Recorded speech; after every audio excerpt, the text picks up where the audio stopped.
तो रावण कहीं ना कहीं से राक्षस आकर के बाधा डाल देते, यज्ञ पूरा नहीं हो पाता। कहीं सुबाहु आता, कहीं मारीच आता। विश्वामित्र जी को पता चला कि अयोध्या में दशरथ के पुत्र हुए हैं जो शीर वीर हैं। अयोध्या में ऐसे वीर जिनके पास जाने से सारे समाधान मिल जाएंगे। भगवान के जन्म पर सभी दर्शन करने के लिए आते हैं, लेकिन विश्वामित्र जी नहीं आए हैं। क्यों नहीं आए? विश्वामित्र जी जब किसी स्थान पर बैठ जाते तो कई कई वर्षों तक उस स्थान से उठते नहीं थे, तपस्या में लीन हो जाते थे। अब विश्वामित्र जी इतने तपस्वी हैं, वो चाहे तो इन राक्षसों का वध कर सकते हैं, लेकिन कहते हैं जब भी आप पूजा पाठ के स्थान पर बैठो तो कभी भी कोई भी अशब्द मुख से नहीं निकलना चाहिए, किसी के अपमान के विषय में नहीं सोचना चाहिए। जिस समय विश्वामित्र जी यज्ञ करने बैठते उस समय ये राक्षस आते और यज्ञ करते समय विश्वामित्र जी उन राक्षसों का कुछ नहीं कर सकते। अर्थात जब भी पूजा पाठ के स्थान पर बैठो, कई बार होता है जब मैया पूजा करने बैठती है तो सामने से कोई ना कोई चला जाता है। कहते हैं भक्ति के तार को जो तोड़ता है सामने से जाता है, तो जो भक्ति करने बैठता है उसको कम प्रायश्चित लगता है, लेकिन जो सामने से चला जाए उसे महापाप लगता है।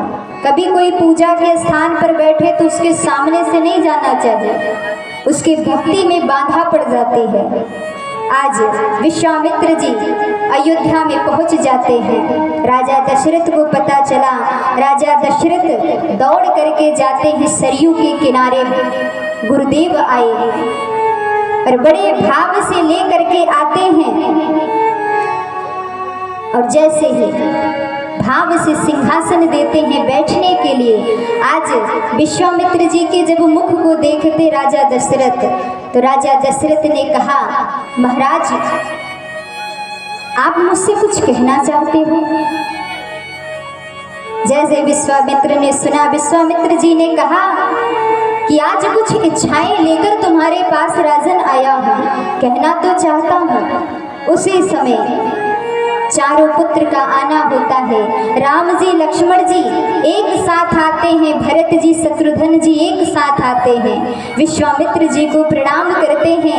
नजर जैसे विश्वामित्र जी की राम और लक्ष्मण की ओर गई, देख करके दोनों ही पुत्रों का मांग कर लेते हैं। कहते हैं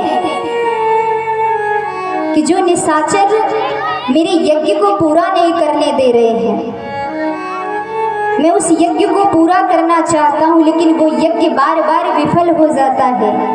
एक बार तो जैसे राजा दशरथ ने सुना, राजा दशरथ ने कहा, महाराज इतनी सी बात है, हमारे पास इतने हाथी घोड़े सैनिक हैं, जितना चाहो उतना लेकर के जाओ।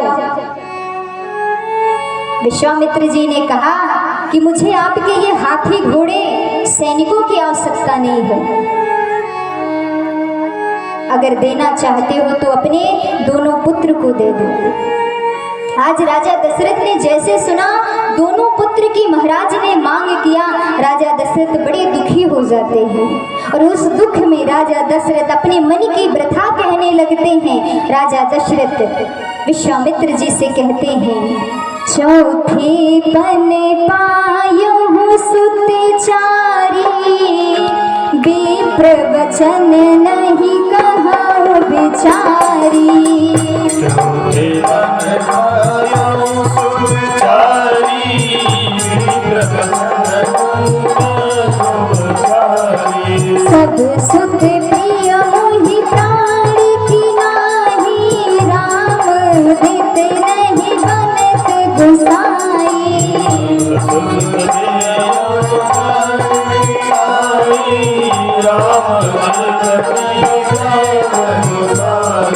मांगहु भूमि धेनु धन कोसा, सर्वस देहु आज संभरोसा।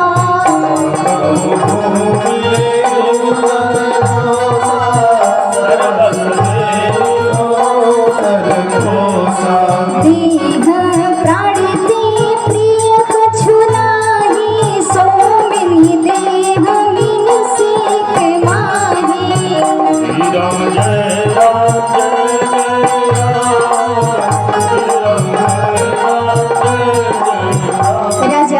दशरथ कहते हैं महाराज, चौथे वन में तो ये 4 पुत्र मुझे मिले हैं और आप कहते हो 2 पुत्र हम आपको दे देंगे।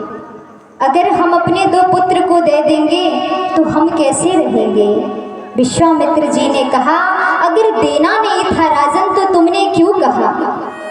कहा महाराज, ऐसी कोई बात नहीं है कि हम आपको देना नहीं चाहते हैं, हम आपको देना तो चाहते हैं, लेकिन राम देत नहीं बनत गोसाई, राम को देते नहीं बन रहा है, मैं राम को कैसे दे दूं?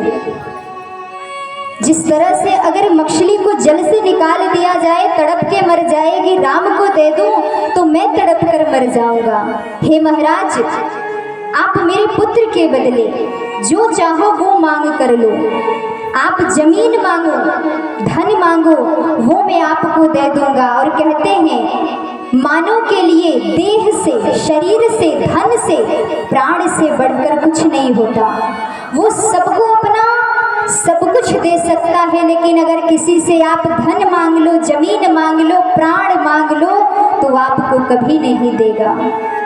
लेकिन मैं राजा दशरथ, अगर आप मुझसे प्राण मांगोगे, निमिष मात्र में ही मैं अपने प्राणों को आपके चरणों में लाकर दे दूंगा। विचार करिए, राजा दशरथ जो जमीन को देने के लिए तैयार है, धन को देने के लिए तैयार है, प्राण को देने के लिए तैयार है। कहते हैं एक राजा दशरथ है जो आज महाराज को कहते हैं कि आप मेरी जमीन मांग लो मैं दे दूं। और दूसरे इस कलयुग में अगर कोई होगा, अगर अपने गुरुदेव को देना चाहेगा तो जैसे प्रधान जी हैं कि अपनी ही जमीन को दान कर दिए गुरु जी को। कहते हैं 2 ही मिल सकते हैं। आज राजा दशरथ में और प्रधान जी में इस बात में कोई अंतर नहीं है, लेकिन इस संसार में ढूंढने पे कहीं कहीं कोई मिल जाए जो अपना गुरुदेव को सब कुछ सौंप दे, और जो अगर अपना जमीन और धन दे सकता है तो कहते हैं समय आने पर वो प्राण भी देने के लिए तैयार हो सकता है। राजा दशरथ ने जैसे ये बात कही, उसी समय गुरु वशिष्ठ जी पहुंच गए। गुरु वशिष्ठ जी ने जैसे सुना, गुरु वशिष्ठ जी ने कहा, राजन कैसी तुम बात कह रहे हो? अरे जिस यज्ञ की प्रभाव से तुम्हें 4 संतानों की प्राप्ति हुई है, उस यज्ञ के लिए तुम 2 पुत्र दान में नहीं दे सकते हो। पुत्र की मोह में आज तुम भूल गए कि उसी यज्ञ के कारण तुम्हें ये संतान मिले हैं। राजा दशरथ ने कहते हैं जीवन में अगर हम रास्ते भटकते हैं तो उस रास्ते को दिखाने वाला गुरुदेव ही होता है। कुछ क्षण मात्र के लिए राजा दशरथ पुत्र के प्रेम में भटक गए थे, लेकिन गुरु वशिष्ठ ने आकर के समय पर संभाल लिया। राजा दशरथ कहते हैं गुरुदेव, मैं पुत्र प्रेम में इतना अंधा हो गया कि मैं सब कुछ भूल गया। और जैसे ही भूल राजा दशरथ से जो हुआ, समय पर सुधार लिए, तुरंत जाकर के दोनों पुत्र को विश्वामित्र जी को सौंप देते हैं और अपने पुत्र से कहते हैं कि आज से अगर गुरुदेव जो आपको कहे वो सब करना। आज से मैं तुम्हें सौंप रहा हूं, आज से आप इनकी जिम्मेदारी हो। आज जैसे ही राम जी लक्ष्मण जी आते, राम जी ने अपनी मैया के पास आकर के कहते हैं मुझे विश्वामित्र जी के साथ जाना होगा। आज ये बात सुन करके राजा दशरथ का, क्योंकि ये फैसला है, कोई मना भी नहीं कर सकता, जाने के लिए तैयार हो जाते हैं। आज जब रास्ते में पहुंचते हैं तो ताड़का वन सबसे पहले आता है और उस ताड़का वन में ताड़का नाम की राक्षसी बीच में आकर के खड़ी हो गई।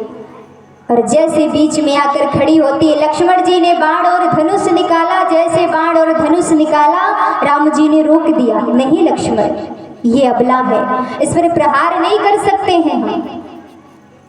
वैसे विश्वामित्र जी ने कहा, प्रभु ये अबला नहीं, ये सबला है, ना जाने कितनों को इस मार्ग में जाते हुए खाया है, इसको नहीं मारोगे तो आगे कार्य नहीं बढ़ेगा।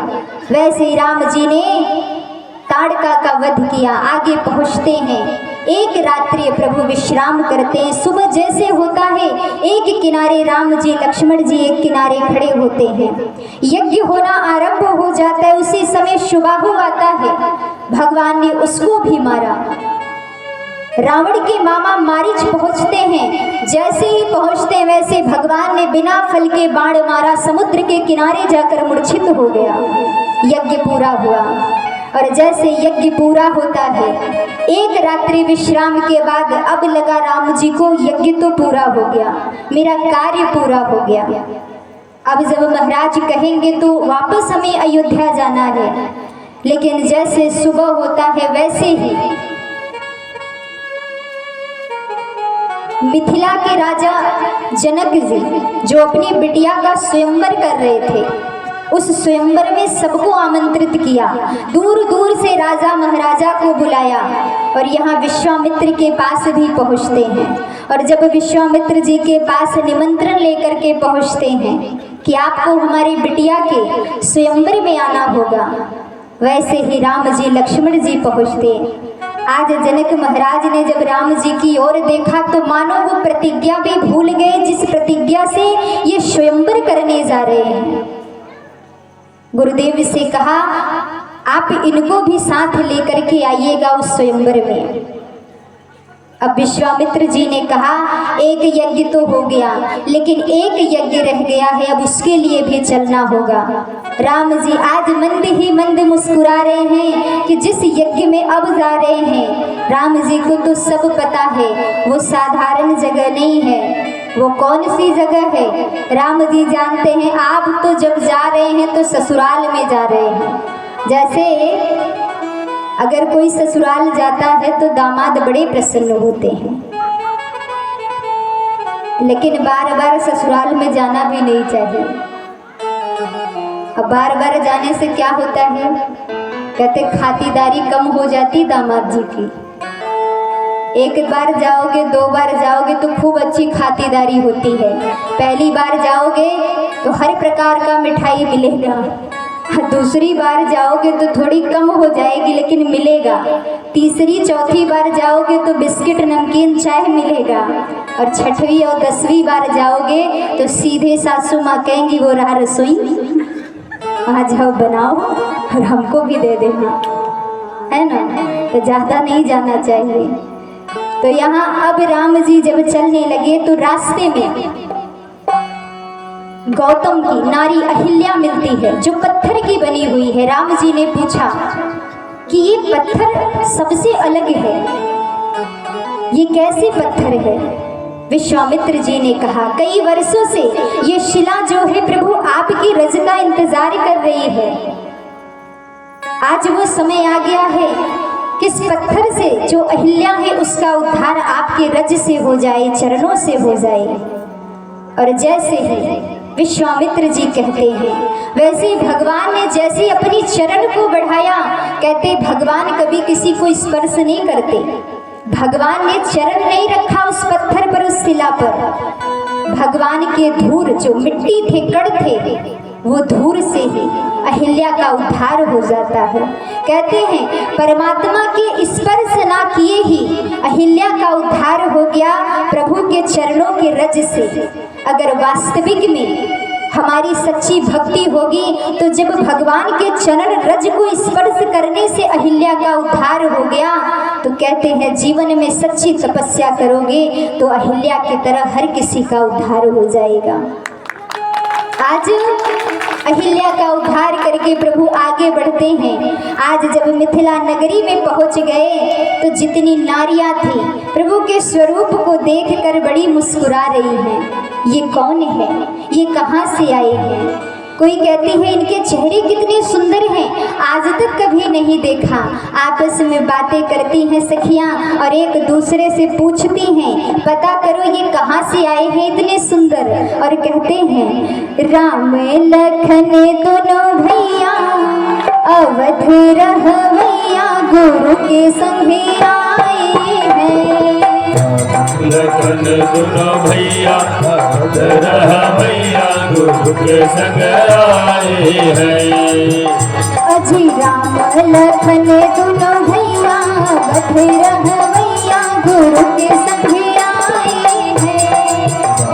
लखन दोनों भैया अवध रहवैया गुरु के संग आए हैं।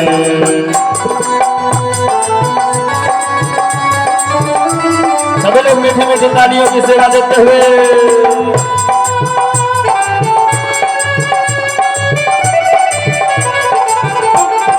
हरि बोल।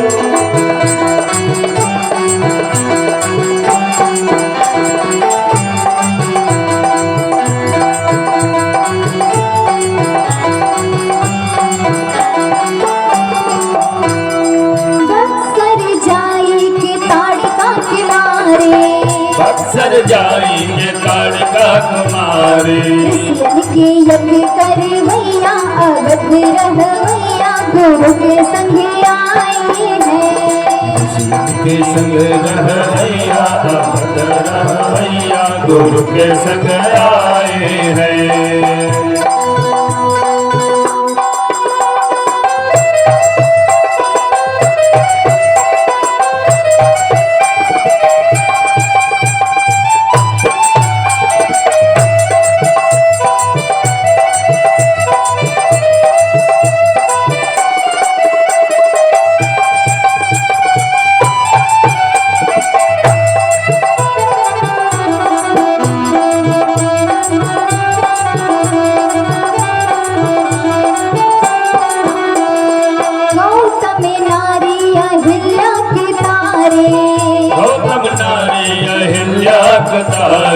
पत्थर से नारी बनैया अवध रहवैया गुरु के संग आए पत्थर से नारी बनैया अवध रहवैया गुरु के संग आए हैं।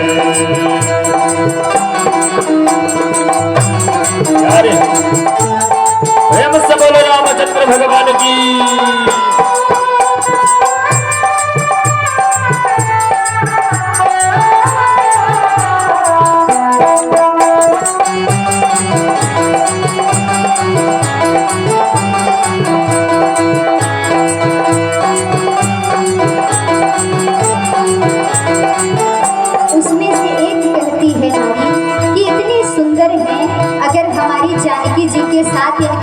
हो जाए तो इनके साथ वो अयोध्या चली जाए।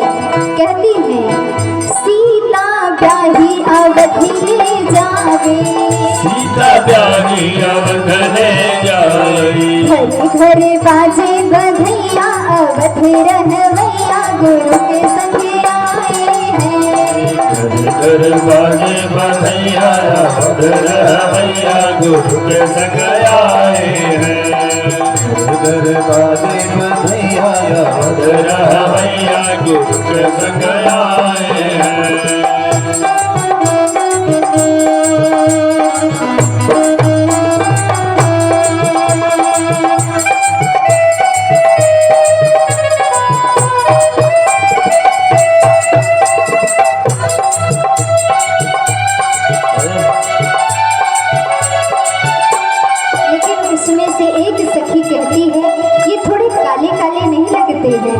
हमारी जानकी जी तो बड़ी सुंदर गोरी गोरी है। तीसरी सखी कहती है काले हैं पर दिल लूट लेवे काले हैं पर दिल लूट लेवे सबके ये जादू करैया अवध रहवैया गुरु के संग आए ये जादू करैया अवध रहवैया गुरु के संग आए हैं। राम लखन दोनों भैया अवध रहवैया गुरु के संग आए हैं राम लखन दोनों भैया अवध रहवैया गुरु के संग आए हैं। राम लखन दोनों भैया अवध रहवैया गुरु के संग आए हैं। गुरु के संग आए। बोलिए श्यावर रामचंद्र की। आज जैसे ही